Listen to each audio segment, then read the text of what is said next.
The last century has seen UFOs explode in popularity, from being a niche story only a few people could tell to a universally understood phenomenon. But though the 20th century is inextricably linked with flying saucers and alien abductions, sightings can actually be traced back much further. Even the Pentagon can't explain away every UFO sighting on record.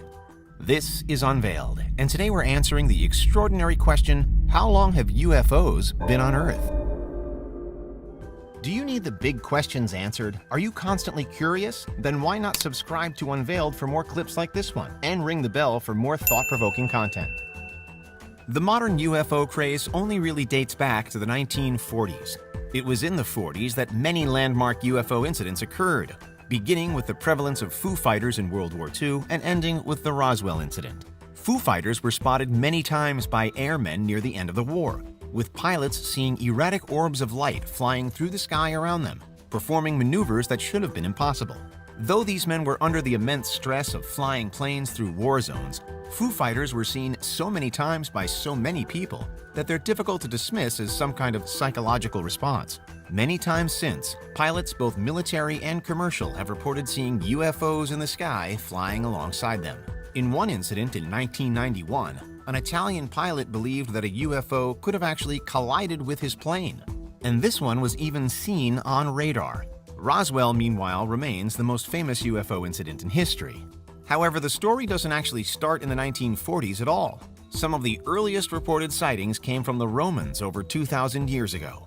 Roman authors wrote about sightings of phantom ships, mysterious lights, and even a silvery, flame-like body shaped like a wine jar that landed between two armies. One historian also described a silver rain that's referred to nowadays as angel hair. These sightings could be explained as large meteorites burning up in the atmosphere, or, in the case of the angel hair, simple spider webs.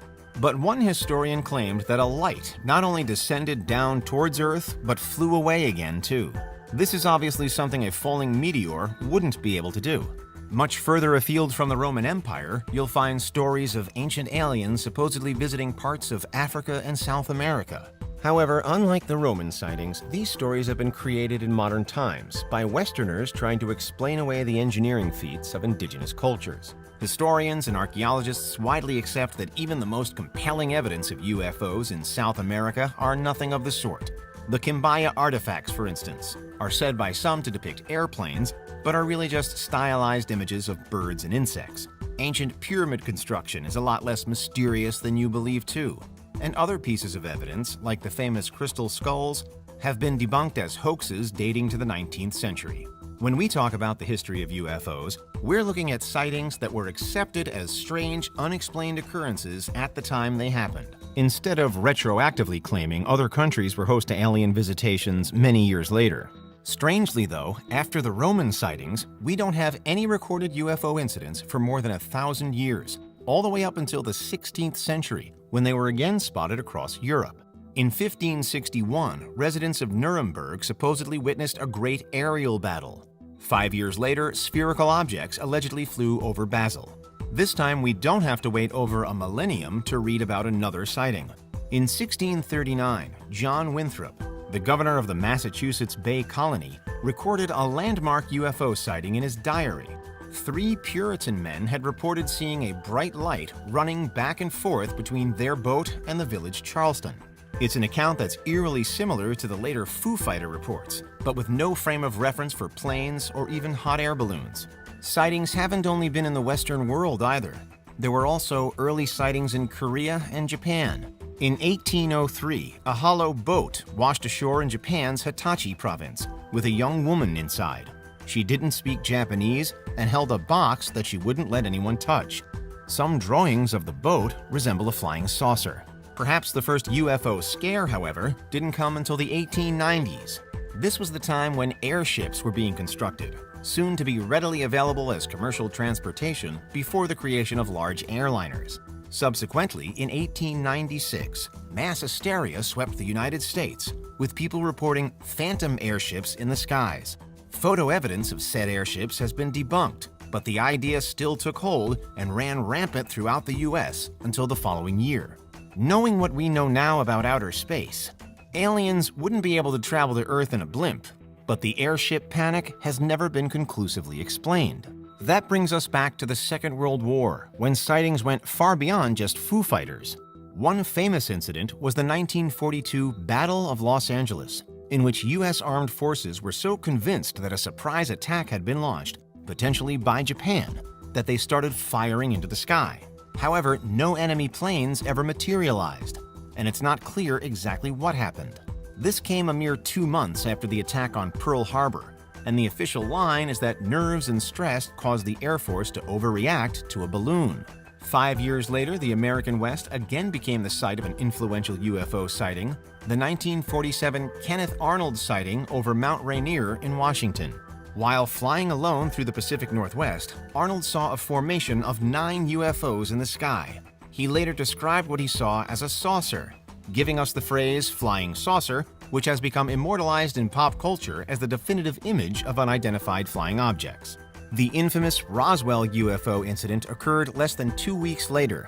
In the decades since, it's become the quintessential UFO crash and cover-up story, as well as a hallmark of modern ufology. That's despite the official explanation that the crashed object was a weather balloon from Project Mogul, designed to look for evidence of Soviet nuclear weapon tests.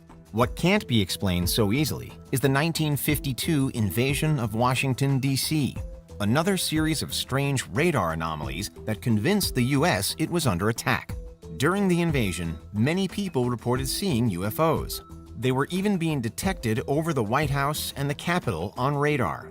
The official line was that the sightings were due to stars, meteors, and a temperature inversion. The fervor around UFOs was so high in the late 40s and early 50s that it led to the creation of Project Blue Book, the most famous UFO investigation in history, carried out by the U.S. Air Force for the better part of 2 decades. But there may have been an even stranger extraterrestrial encounter in the U.S. in 1952, the Flatwoods Monster of West Virginia. Though the Flatwoods Monster has often been explained away as a large owl, the famous sighting still involved a bright light in the sky, as well as the creature itself, which was said to cause nausea in those who encountered it. And this wouldn't be the last time West Virginia found itself at the center of a potential alien invasion. The following decade, sightings of a mysterious creature now widely known as Mothman terrorized the town of Point Pleasant. These sightings culminated in the tragic collapse of the Silver Bridge in 1967, for which the creature had been blamed. Mothman, though a living creature and not a spaceship, was a UFO in its own right. We have one final part of the puzzle, the abduction narrative. Though UFOs have been reported in some form or another for centuries, alien abductions are a lot newer and can more or less be traced to the famous abduction of Barney and Betty Hill in 1961. According to the Hills, a spacecraft descended on their vehicle as they drove through New Hampshire at night. After having vivid dreams, Betty came to believe that they'd been brought on board the craft where they met aliens.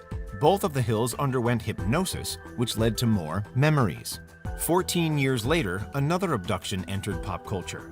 In 1975, logger Travis Walton was supposedly picked up by a tractor beam in Arizona, although there's evidence that the entire story was a hoax concocted for a cash reward. Walton also got a lucrative book deal and a movie adaptation from his tale. Today, the landscape of UFO encounters is entirely different. Not only is everybody able to put their personal story online if they have one to share, but 80% of people worldwide have a smartphone. That means they've always got a camera at hand, and it's often a good one. Unfortunately, even with detailed photographic evidence, most UFOs are still debunked, and very few pieces of evidence remain truly unexplained. There are, of course, a few exceptions, with debate continuing over the Pentagon UFO videos captured by the United States Navy fighters and leaked in 2017. We've been seeing strange lights in the sky since the beginning of recorded history, and in a lot of ways, are still no closer to understanding them. And that's how long UFOs have been on Earth. What do you think? Is there anything we missed? Let us know in the comments. Check out these other clips from Unveiled, and make sure you subscribe and ring the bell for our latest content.